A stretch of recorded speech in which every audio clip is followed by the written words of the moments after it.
Transformers 3, when PG-13 pushed its limits, by PointlessHub.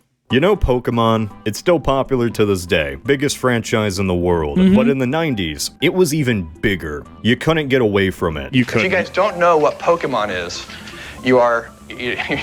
And then, after that dramatic rise, it fell. Just a little bit. It's still big, but it was just enough of a dip that there was a time many worried that this was simply going to be a fad, relegated to the late 90s. So what if it was? What if Pokemon ended up being a fad? The people who played the games forgot about them and grew up. And after a few decades, they were all reintroduced to the world of Pokemon through a live-action movie. Right. This movie, though, is brutal. Pokemon don't just faint anymore, they die.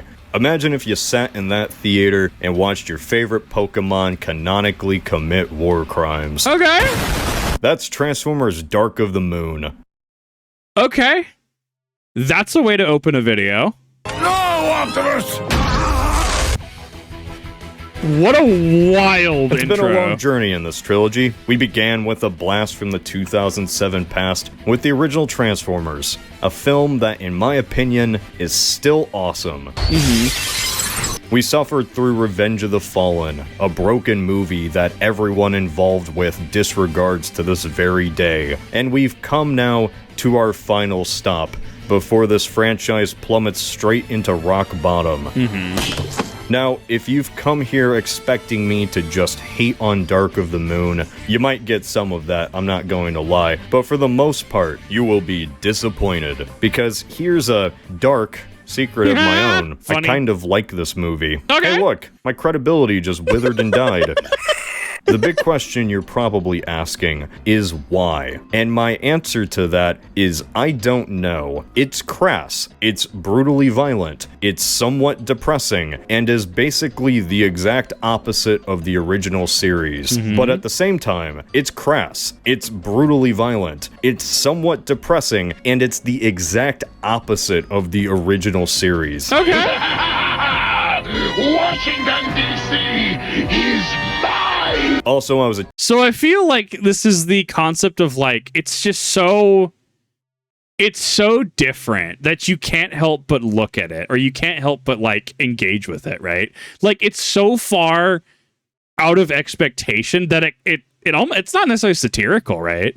But you can't help but enjoy it a little bit. teenage boy when this movie came out. I was this movie's exact demographic. So forgive me if I look back on this movie with nostalgia goggles so thick I look like Professor Farnsworth. Does this mean that Dark of the Moon is some special gem, only now appreciated with time? Is this video a defense against a sea of negativity? I want to bring to the quadrupedal Transformer that was leaping on the car. Why does that remind me of what's the beast from Brutal Legend?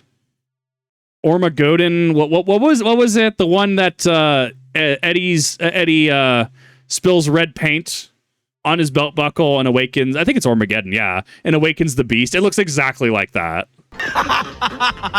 No, it's still not very good, and all the criticisms against it are still very valid. When lasers shoot off into outer space as the planet comes into the galaxy, and the Okay. And then the next line is Optimus! It's just I like dumb things sometimes. Yeah, And same. I like dumb things about this movie.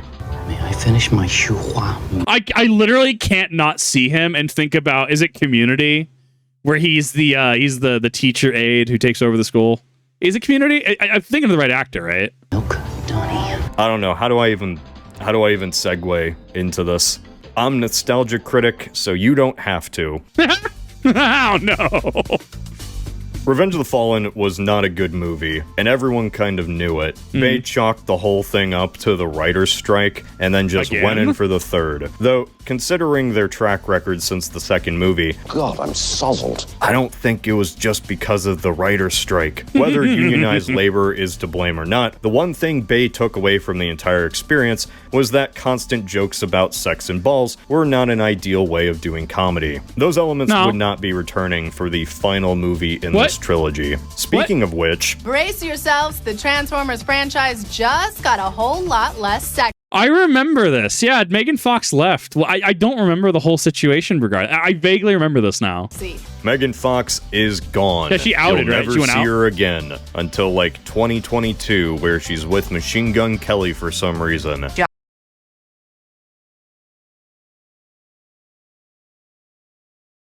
I don't know what to do with that information. Sentence I was not expecting to hear today. Just a few drops, but yes, we do consume each other's blood on occasion for ritual purposes. What the fuck? I'm sorry, what?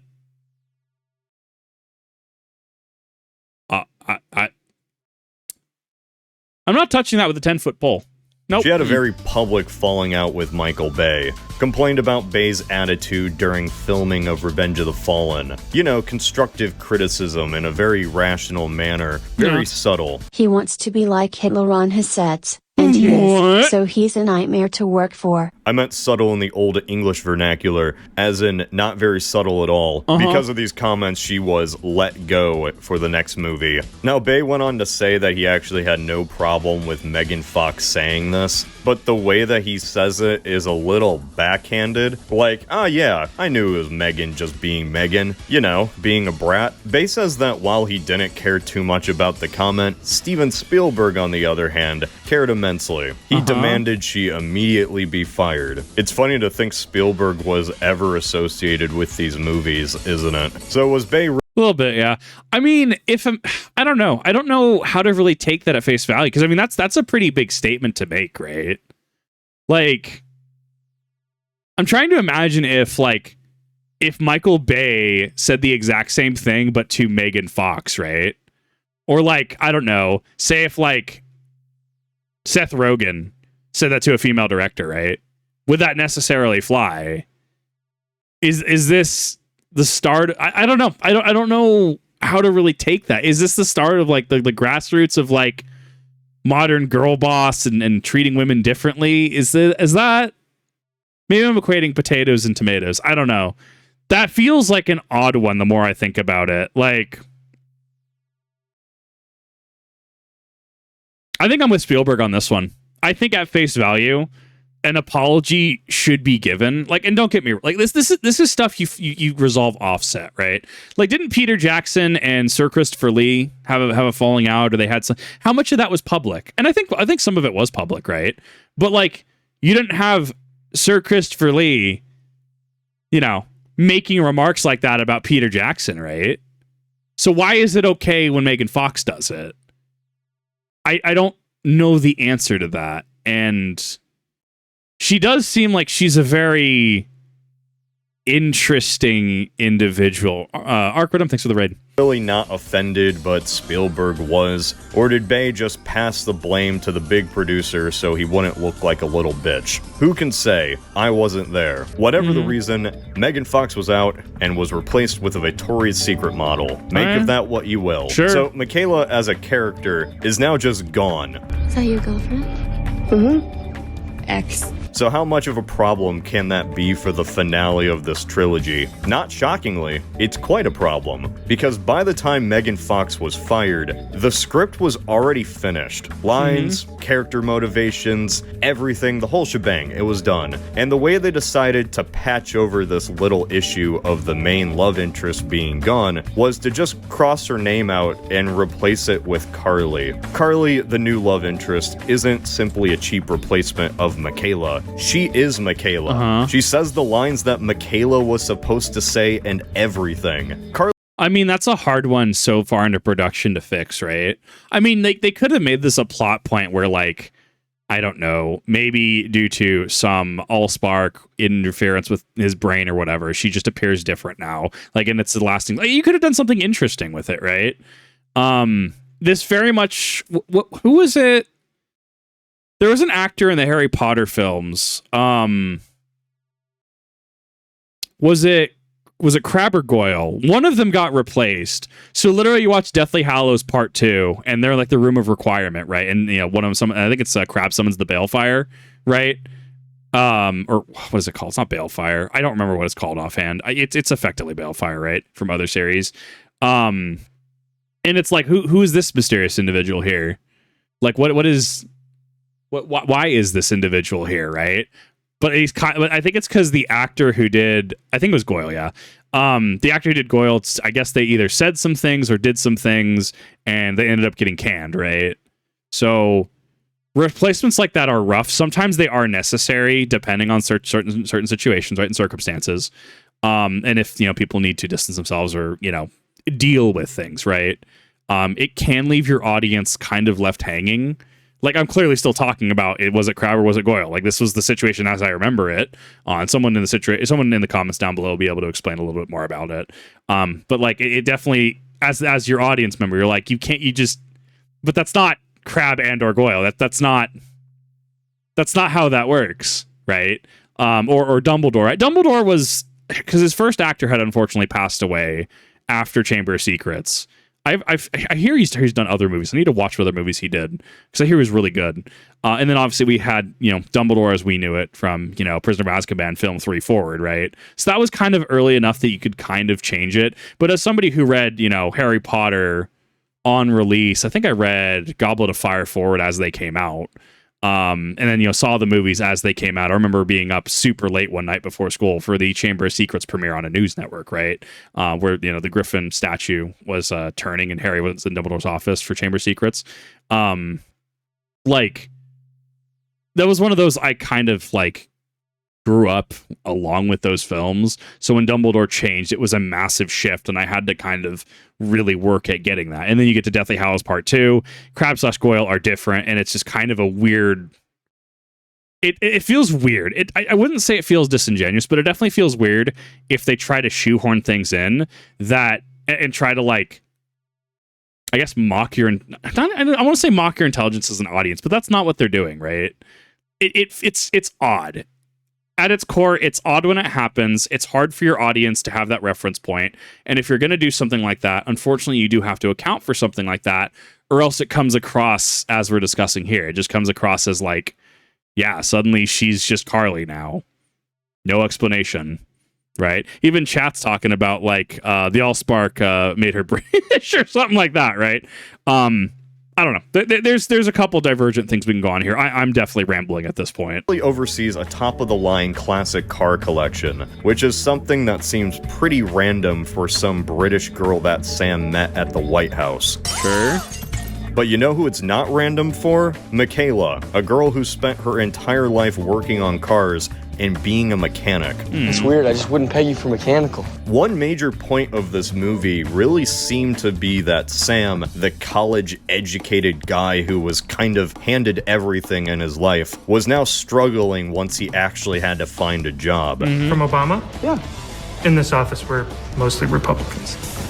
So... On the other hand, his working-class girlfriend ended up getting her dream job from hard work, and now Michaela is supporting both her and Sam while he feels inadequate in everything. No, I don't need any money for lunch. I have money from yesterday's lunch. Then suddenly, here comes Patrick Swayze. This is kind of an old relationship, and now there's a potential threat to Sam. Is he from Grey's Anatomy? I know the name, but I don't know the face. Like, I know the face and I know the name, but not the face and the name together, if that makes sense. Is he from Grey's Anatomy? Is that where I know him from? No, I have not watched all of it. I have watched bits and pieces of it when it happened to be on TV. Then after the entire movie happens and Patrick Swayze is punched in the face, Bumblebee drops the rings and shows that Sam and Michaela are now going to get married. Yeah. We didn't get that. Despite spending the entire last movie building up to just Sam admitting that he loves her, the series' core couple just breaks up off screen. Right. Everything just feels so strange now. It's sudden. It's like if in Return of the Jedi, once Han came back, he randomly started to hook up with that blue chick, and Leia was just cast off into space. What if she dumps her? I think that's a really good way to word that, though. Like, me taking way too long to explain it earlier, right there, he sums it up very, very well, right? Cool, the thing happens, and suddenly, where's the build-up to this? What led into this? Why is this happening, right? And you don't have an answer for it, but just, we're going with this now. It's like the last girl. She was mean. You like her. He wasn't Grey's Anatomy. I don't know who I'm remembering. So this movie is brutal. You die. There really seems to be an unspoken rule in fiction that as long as your violence is against robots, you can just get away with anything. Yeah. Rip them in half, blow their brains out, have them fucking disintegrate. Hell, we just have straight up blood now. Anybody remember when these robots were supposed to be full of energon? That blue stuff? Nah, it's just blood now. Okay. Because of that, this is probably the most violent PG-13 movie I can think of. The whole Transformers war has always been hinted at. In the 80s series, the war was nothing but idiots slapping each other around and then coming back the next week. It's no use! We're outnumbered! The animated movie, while having so much death, I'm not gonna lie, still had that aesthetic of Gen 1 Transformers that masked the idea of this war. Transformers 1 had war, but it was like calling Call of Duty war. The finale is action street fighting. Our cool military dudes go on motorcycles and say woo. The Mountain Dew machine goes on a rampage. We can lump Transformers 2 in with this as well. But Transformers 3? War in Transformers 3 is, Seal off the city. Okay. That's an escalation. This is the tone of a war, and it doesn't really matter that the conflict is between robots that can turn into cars, or that the city just happens to be Chicago. This still feels devastating. This would be traumatic in real life, holy hell. In the original series, the Decepticons wanted to harvest Earth's energy, send it back to Cybertron, you know, that whole thing. They were goofy. I'm looking at it released June 28th, 2011. I mean, yeah, this would be about the era that we would see a shift in film, right? And a shift to more corporate practices, right?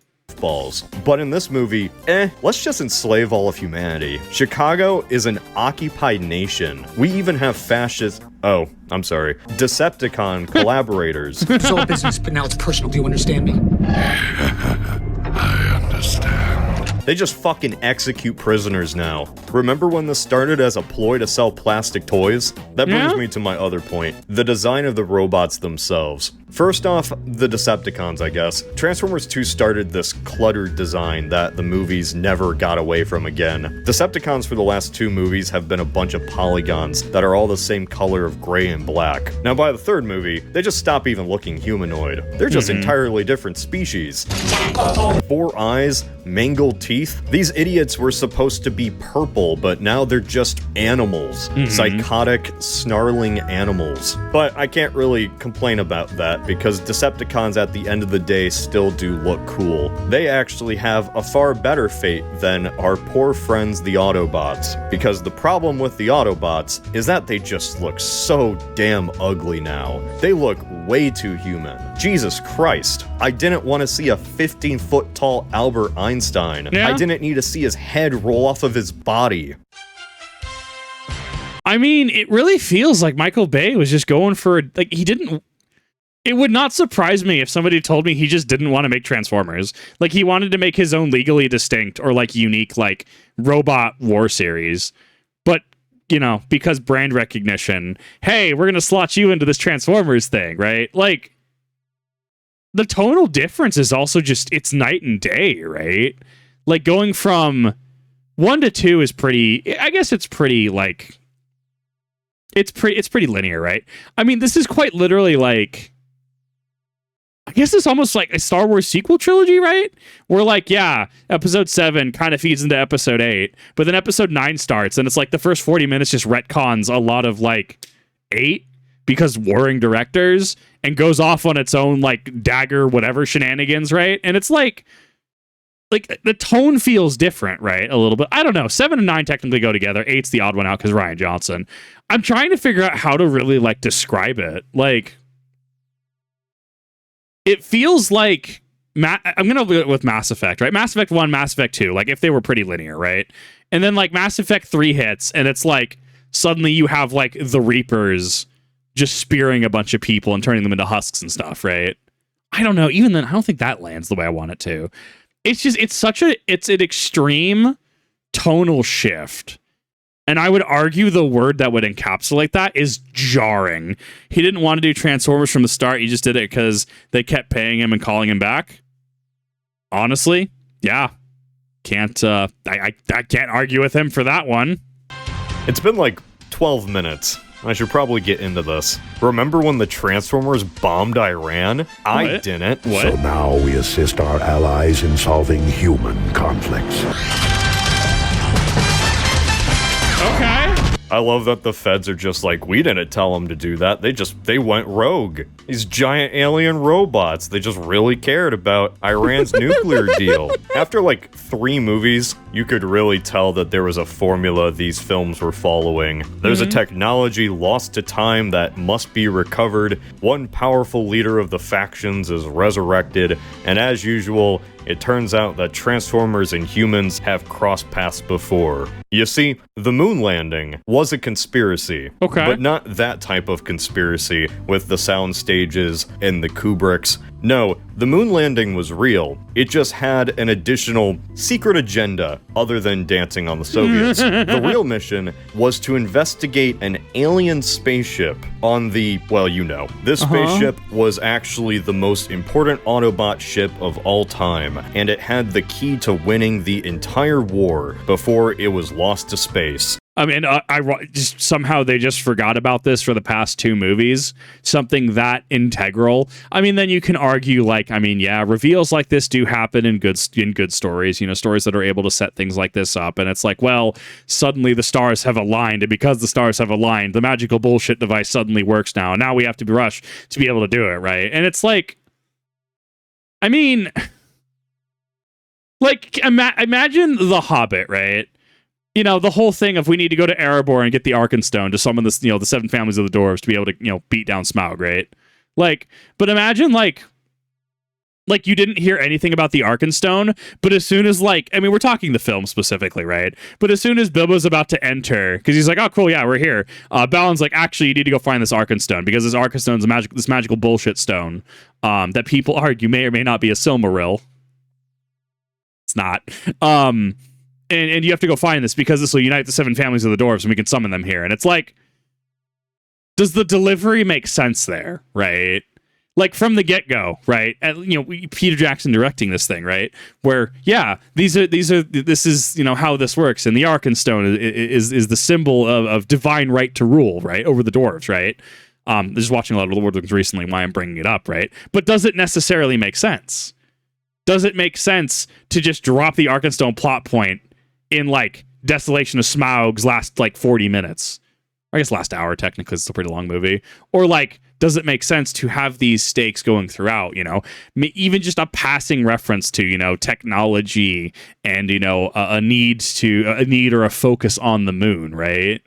Like, you have to set stuff like this up or else it comes across as cheap and disingenuous.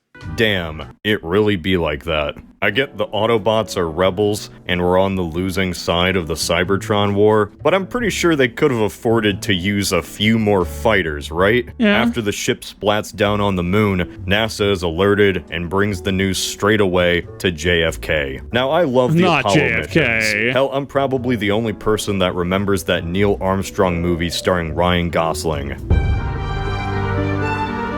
So Yeah, I don't remember take it. this as a slight against NASA or space travel, but the first 10 minutes of this movie is an unapologetic circle jerk of the Apollo 11 mission. Dark of the Moon just forgets that Transformers exist for a full 4 minutes. Okay. Fun fact, NASA let Michael Bay film a lot of stuff on location. Like a lot of stuff. I know there's criticism of these movies glorifying the military-industrial complex, but what about glorifying the space-industrial complex? Big Shuttle. Big Shuttle. This film really is a NASA movie, though, and you can tell somebody on this production just really wanted to have a movie involving the space program. The Autobots don't even have their own spaceship. They just tacked it onto a space shuttle. There you go. That's your Autobot ship. I need to get back on track. Sam, he's still in these movies. Good freeze frame. For now. I'm an inventor. I'm gonna skip over everything Sam does in this movie. He can't find a job. He finds a job. His boss is John Malkovich. Ken Jeong is there. Wang. Deep wang. And he says things, and then he's flown out a window. Dark of the Moon has two plots going on. One is about unraveling this mystery, I guess you could call it that, about why the Decepticons are working with humans. Then the other half is after that mystery is revealed, and the good part of the movie begins. Okay. So I guess let's start off with the conspiracy part. Dark of the Moon's human plot is all about uncovering this grand conspiracy. The gang goes to Chernobyl. They uncover this wacky ball. And they fight over it with a new Decepticon, one we haven't seen before. I like that Optimus by now has his trailer and it also transforms, so he gets his little sword and shield from it wherever he goes. Okay. What the hell was that thing? That is Shockwave. One issue taking these fan-favorite characters from Gen 1 and turning them into edgy monsters is that when you keep the same original names, it's kind of hilarious. It's like if the Balrog was called Wingmaster. Yeah, so anyway, the gang goes to Chernobyl.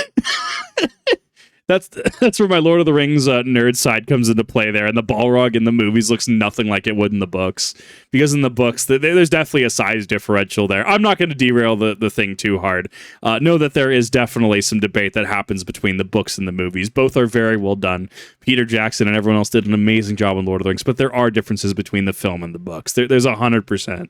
I guess I could argue as well that, like, I mean, I guess they kind of kept some of that core design philosophy. This looks similar to what, cartoon version of it looked like, I guess, rather than weird facial features. I mean, I guess that's a win. To find this ball, one that's from a Transformer alien ship, and the Autobots are wondering why the Russians had a piece of this tech and why the Decepticons wanted it. And conveniently, because I assume the feds knew Optimus was gonna ask some questions, they just bring out Buzz Aldrin. Space traveler, it's a true honor.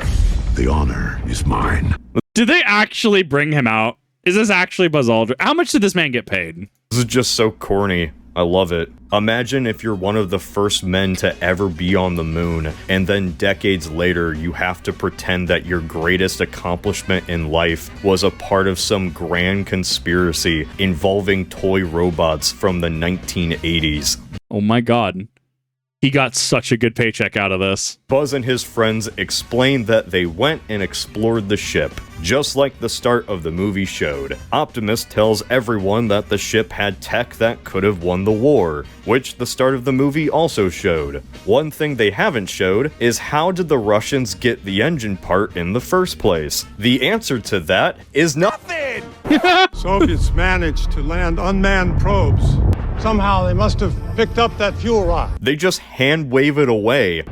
Bro, come on. You have so much plot potential there. Like, maybe the Decepticons are working with the Soviet Union. Come on, man. I just... once again, somehow Palpatine returned, right? Okay, explain. Extrapolate, right? We're on this... explain, please. Build this up. Somehow they must have picked up that fuel rod. Yeah, they don't even know. What? Get out! Amazing.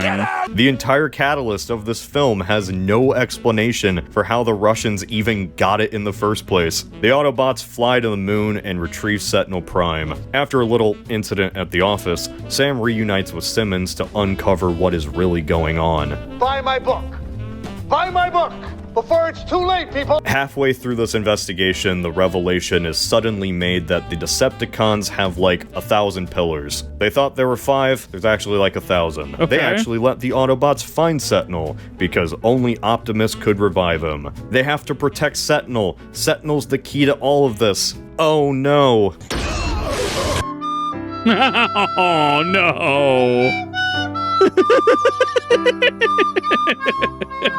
Megatron's grand plan the entire time was for the Decepticons to take the pillars from the ship and then revive Sentinel, because the two had planned the whole time to meet up like 1,000 years ago before they coincidentally crash-landed right next to each other. Man, Allspark crash-landed, Megatron crash-landed, Sentinel crash-landed, the Fallen was here. It's just really something, ain't it?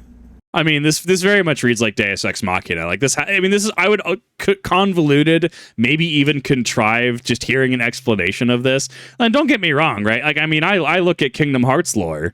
I look at, Lord of the Rings, the Silmarillion, right?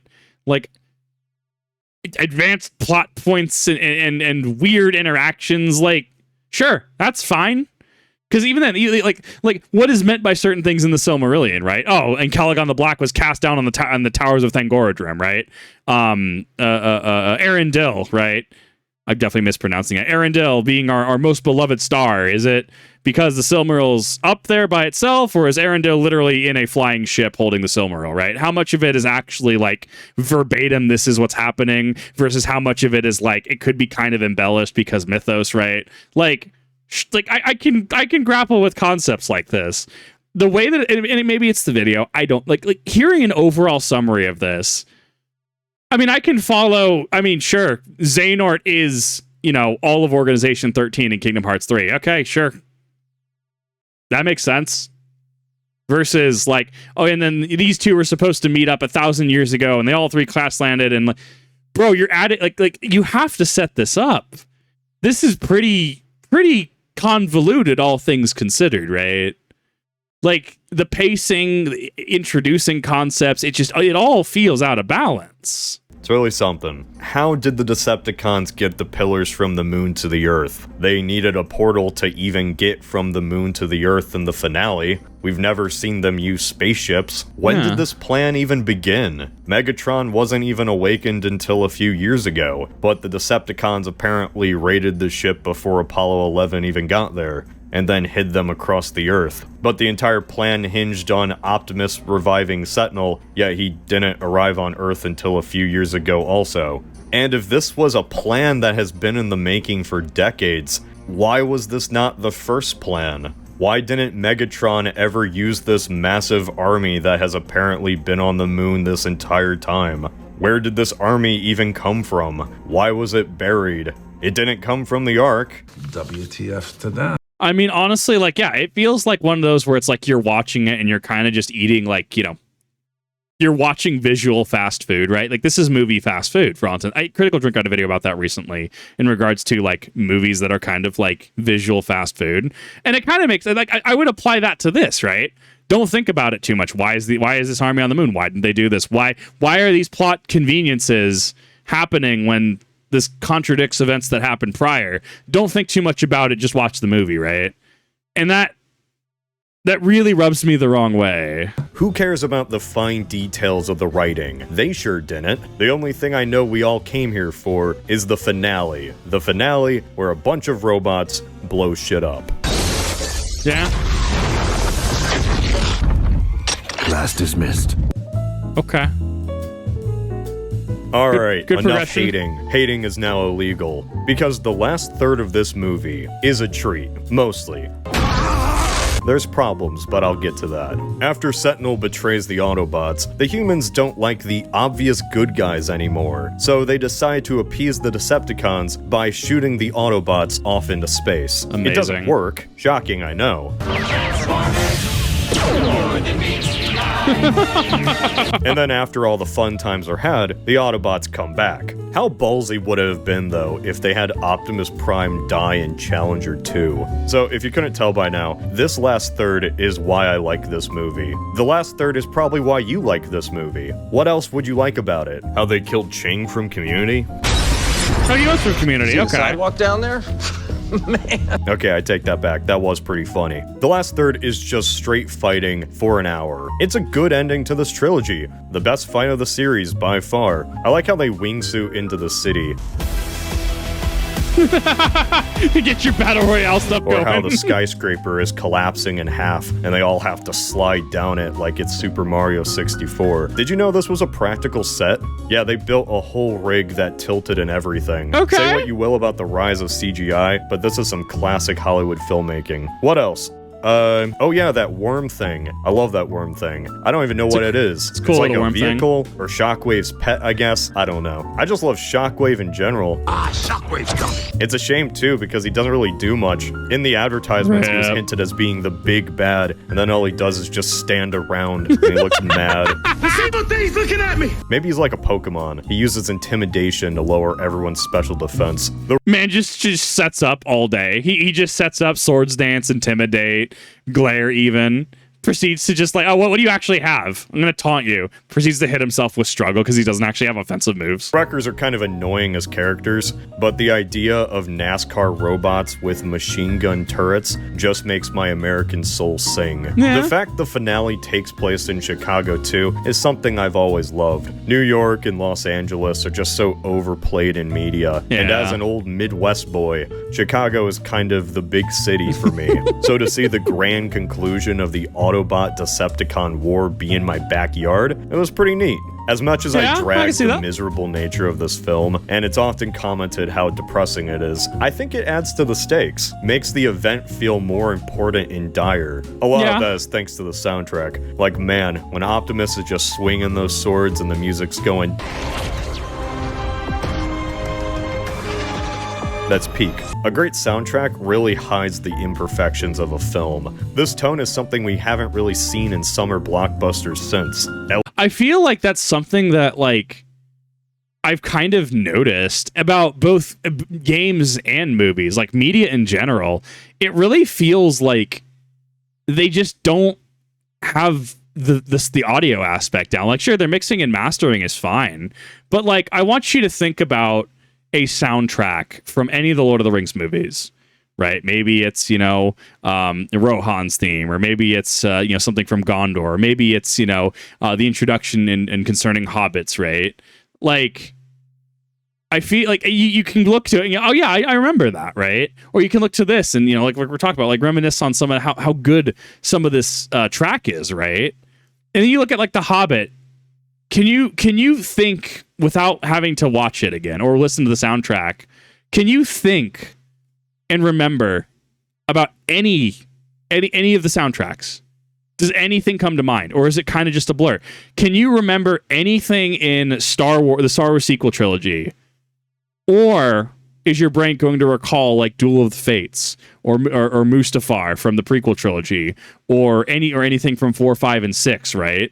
I feel that it's been very interesting to kind of feel like music has just gotten more and more bland.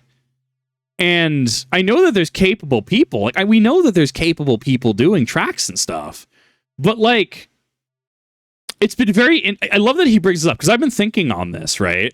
Where I've noticed I don't really retain music like I used to. I wonder if it's a licensing thing, right? Because remember how like Lord of the Rings Battle for Middle Earth like actually had like tracks from the movies, right? And that's probably one of the big reasons why it will never get re-released, right? Because audio licensing and copyright. I wonder if the world of audio copyright is just so big that I don't know. See, even then I think that argument falls flat, because like clearly we have talented musicians. We have talented people doing this, like making good tracks. And like when you watch the movie, you're like, okay, yeah, this makes sense. But I haven't really had it to the degree. Like I was watching Fellowship of the Ring recently, and you'll notice different things start happening. What was one of the things I noticed?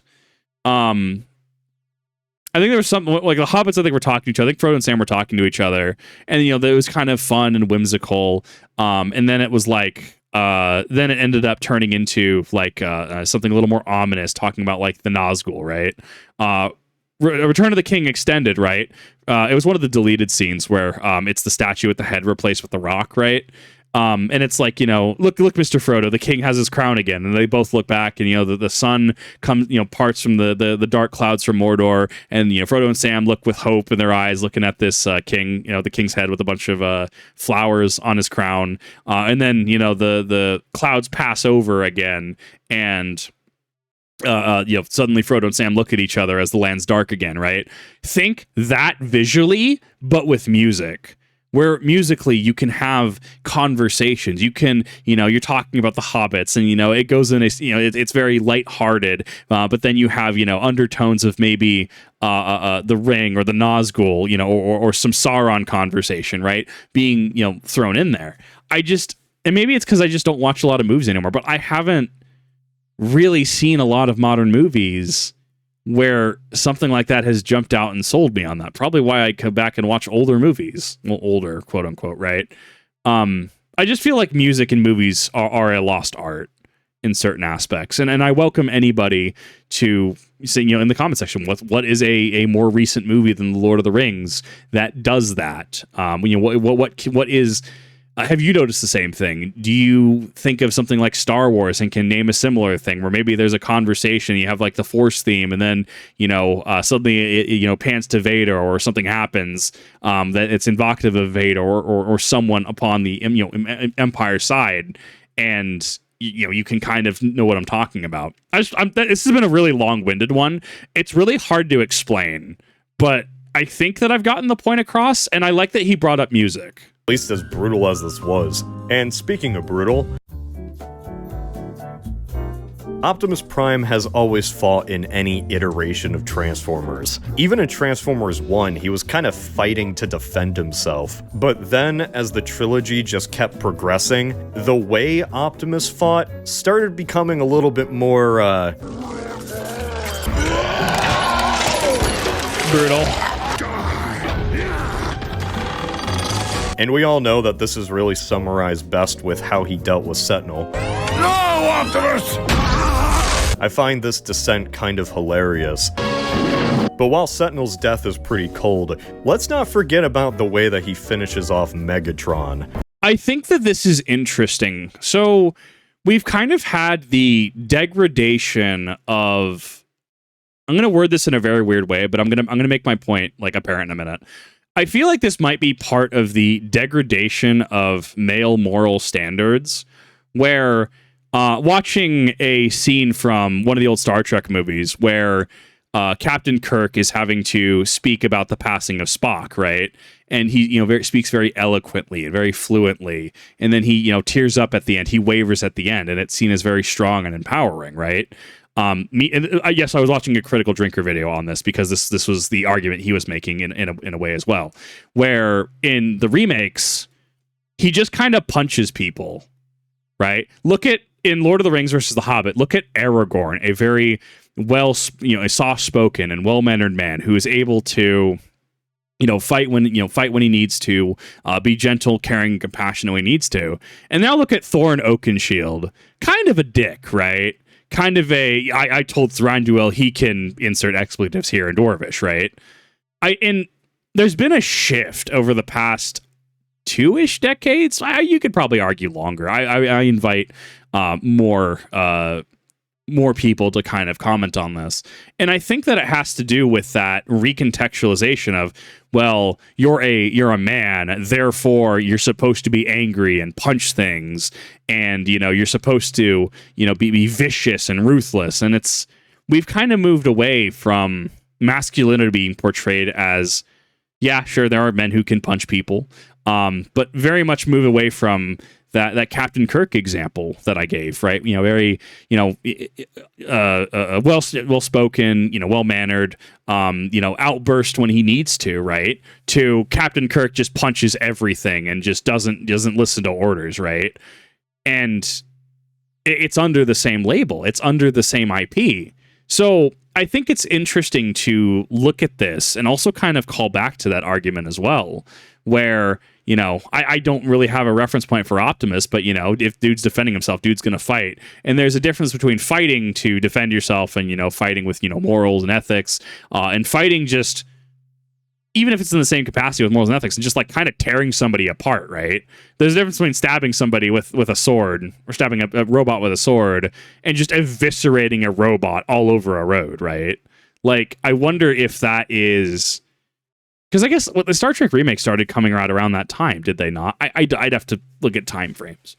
But I think that this is an interesting shift to see, and I wonder if this plays into what I've just described, the masculinity kind of being recontextualized. It could also just be visual fast food, and they just want to see robots tear each other apart, right? It's entirely possible, but I do open up back and forth in regards to that. I think it's something interesting to consider. Time to find out. Megatron is Megatron. Like, he's just bullied by Sentinel the entire time. And then at the end of the movie, he finally rises up, and together with Optimus, they beat Leonard Nimoy into a pulp. So how does Optimus approach Megatron in this temporary truce? Just rips his head off. Yet, what if I told you there was another ending? Oh? That's what I'm telling you. There was another ending. Huh? In the original ending, Optimus and Megatron were still going to team up to fight Sentinel together, but it was a much longer sequence. The fight was actually going to be a struggle for them both, and the end result of this fight would be Sentinel dying in combat, not just being executed. The two rivals would then agree to a peace. Yup, that was the original end to the trilogy.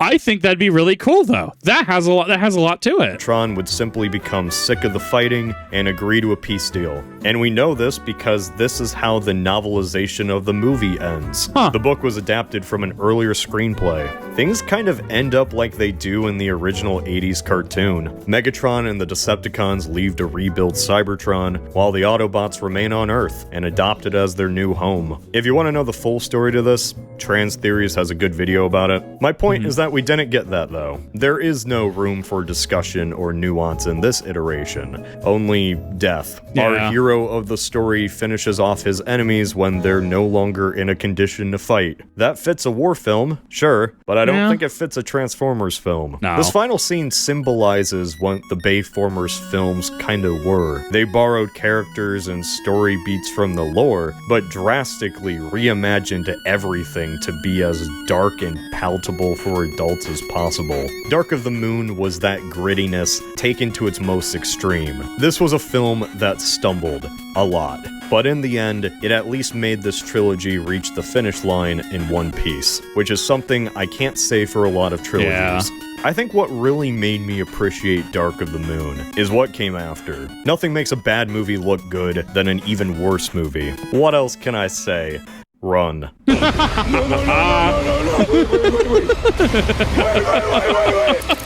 You like music? Nanobot, son. The pill. Product placement. Whoa, that's gonna be a wild one. You begged me on, so you can't stop me. Baywatch, fair enough. I mean, what a wild series. I think that at face value, I think this film would be more interesting than 2. I think 2 was definitely almost a fever dream from what it sounds like. So that's kind of wild. But we'll definitely tackle 4 and 5 in their own respective videos, because that I feel like that's going to put a lot of things into perspective, and make you kind of appreciate what came out and what we got. I do think that the ending that was described in the novelization makes a lot more sense. I think for a theater audience who, rah rah rah, tear robots apart, I see why they went with it. I don't know. It's interesting, and I think this will be interesting to watch kind of the decline of the franchise in 4 and 5 from here. So definitely look forward to that. Thank you everyone for watching. Really do appreciate it. Thank you, Pointless Hub, for another amazing video. Let me know what your favorite moment of this film was if you watched it. Let me know if you agree or disagree with me on some of the points brought before, prior in this video. And I will see you all in the next one.